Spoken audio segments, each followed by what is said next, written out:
Hello, Tim here. Welcome to an episode of Shop Talk with Tim.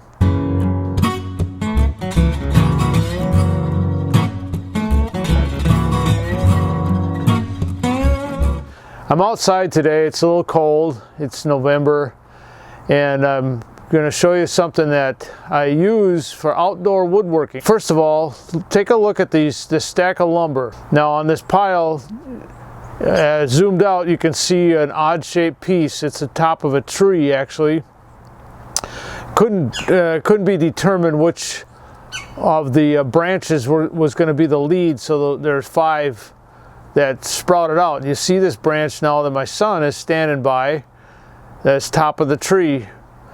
I didn't know for sure what I'd do, but as it turned out, made a really fun bench. So this is my bench.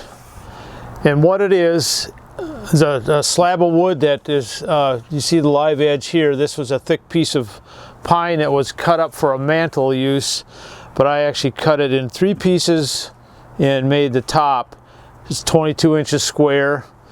And I didn't want something that's too big and also something that's heavy enough to pound on and work mainly for wood carving. So you can see down here that these are 5 legs, and this is upside down because they were all reaching for the top. And when we found this piece, there was a little short piece in the very middle.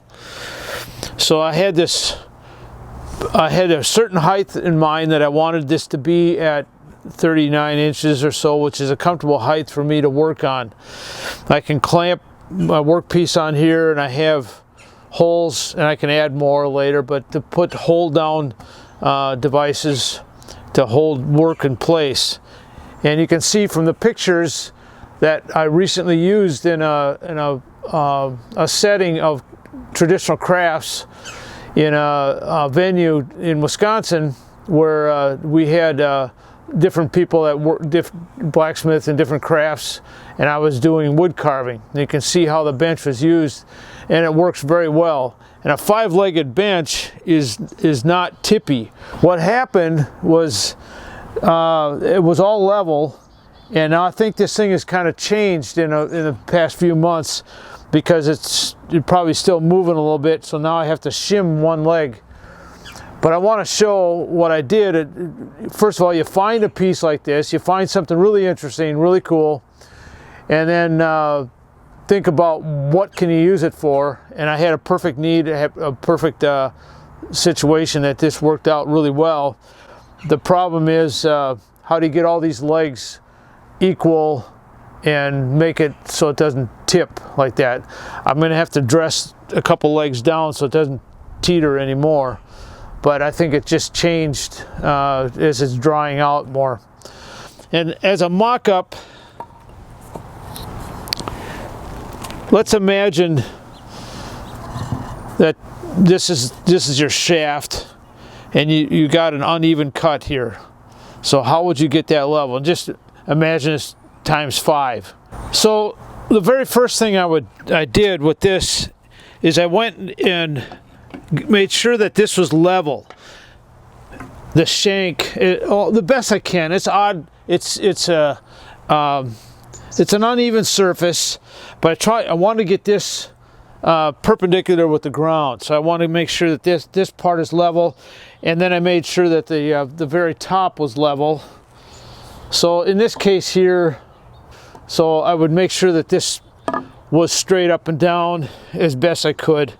Now you got a particular benchmark here. So this level here is just a little shy of the whole gap that I'm trying to fill. So you got about 2 inches of maybe 2 1/4.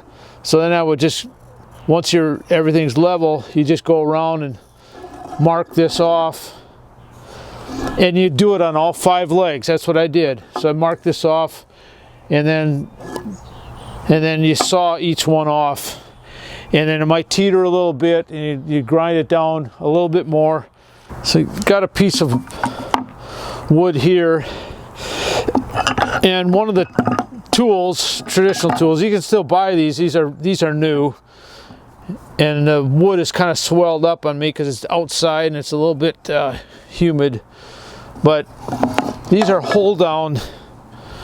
These are hold down fasts, and they're available. This one's made by Pony that makes clamps. So now you gotta use two of them. This one's a little tighter for some reason. Now you got something that's solid you can work with. So that's my bench, and I hope you find fun stuff like this and find useful purposes for it. It might be, and usually is, one of a kind, but I hope you have fun looking. It's always fun to have the quest and having it get ideas. I hope you find something inspirational. So thanks for watching, and please subscribe and give it a thumbs up if you would, and I'll see you next time.